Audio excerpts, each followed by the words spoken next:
Oh no, I don't have a beer opener. Can I have a beer opener? Hey, welcome to episode 3 of Cat Drinks Beer. So it is 2016. My new resolution is to make these a little bit more frequently and a little less haphazardly. Today we're going to talk about Pilsners, because Pilsner is one of the original beers that sort of spread across the nation. And by nation I mean country, and by country I mean world. Pilsners sort of are one of those iconic beers that everybody knows Pilsner. The city of Pilsen began brewing in around 1295, and beer kind of became that quick, iconic part of the Bohemian culture that was Bohemia at the time, Bohemia being the new Czech Republic. The quality of the beer was really haphazard. They were still doing more of an ale-style brewing, which was really inconsistent. And the city-owned brewery was formed in 1839 to kind of start making more of a quality beer that is now known as Pilsner Urquell. The brewery's intent was to brew beer in the Bavarian style, which is a lagering style, going away from the ale style, which was more inconsistent. This was a deviation from the ales into lagering. Now, ales and lagers are both beers, that is to say, they're fermented from grains.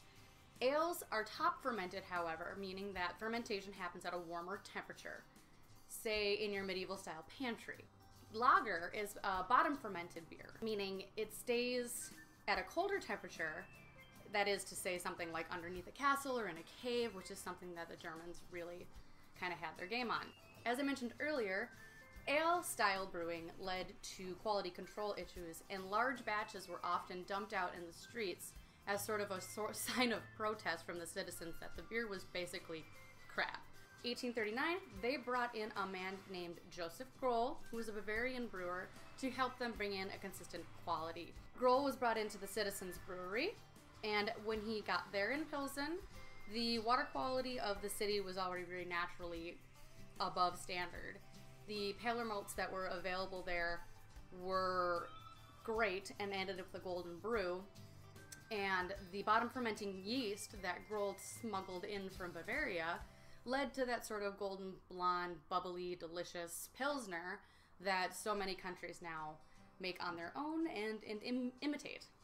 The invention of glass actually helped spread Pilsner throughout the world. Previously, there was no real way to transport your giant casks of beer anywhere, so using this glass vessel to bottle meant you could travel with it. So Bohemia's Pilsner from Pilsen started spreading throughout the local regions because of glass. As it spread, people realized how much they liked this very clean, crisp, easy to drink style of beer, and it became widely imitated.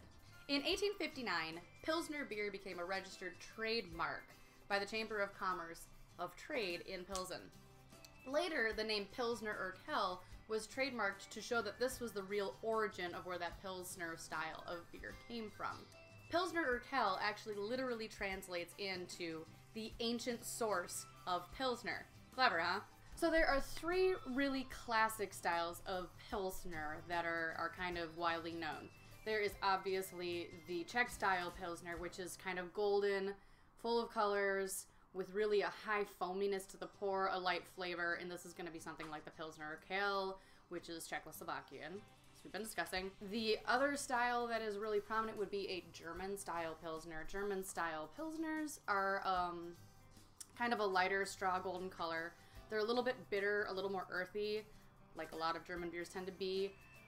And some of those styles would be like Warsteiner, which, little known fact, that's the first beer I ever drank. Beck's, Bitburger. The last style is the European style, which is sort of all-encompassing of the region, and has a slightly sweeter taste and can be produced from things other than barley malt. So you're going to see that more like Amstel, Heineken, Stella Artois. Those are all European style Pilsners. I have with me today 2 different styles here. I wanted to do the original Pilsner Urquell, because as much beer as I've had in my entire life, I have honestly never had Pilsner Urquell. And then I also have König-Pilsner, which is a German style. So I'm going to pour, taste side by side, and kind of see how those go together, different styles of the same beer. So here's the Pilsner Urquell. This is the original Pilsner. from Pilsen. There we go. I drank a lot of Pilsner when I was in Germany. Mostly because it was the name of the beer that I could remember how to say, and I was not a beer drinker at the time, so I would just be like, Pils, yeah, I want that. Pils, you got a Pils on the menu? I'll have a Pils. Now, König Pilsner, German style. Oh, definitely. Definitely. 2, side by side. Original Czechoslovakian, Pilsen. German style, Pilsner, König Pilsner. The two are both very blonde in color.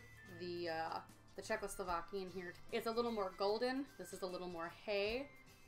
Smells. This smells to me, I don't know, a little more hoppy, maybe? I don't know. A little bit, a little bit. Smells a little more malty. Now we'll try.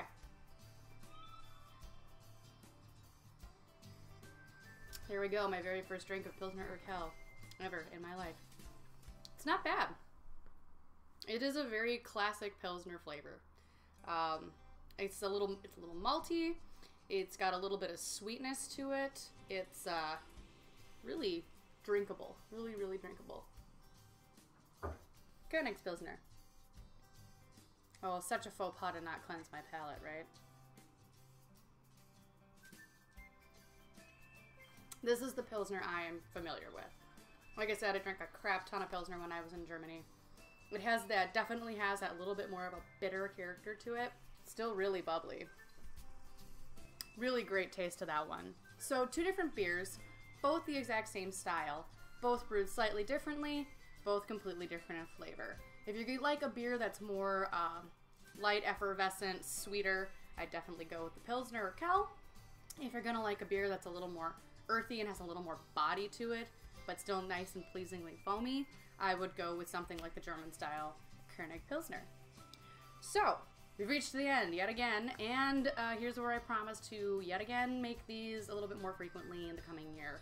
Like, comment, subscribe. You can follow me on Twitter at CatDrinksBeer, and also on Instagram at CatDrinksBeer.